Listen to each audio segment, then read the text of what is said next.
துளைக்குது தவிக்கிற தவிப்பை இங்கே மறைக்க நினைச்சு முழிக்குது எப்போ தட்டி முழக்கும் தவிழ் சத்தம் இந்த சிற்பத்திலேதான் இங்கே இருக்கும் இரவு மொத்தம்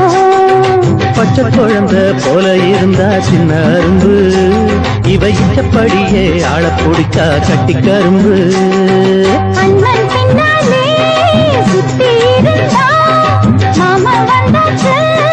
விட்டு பாருப்பா அடரக்கா வந்தா சந்தோஷம் தான்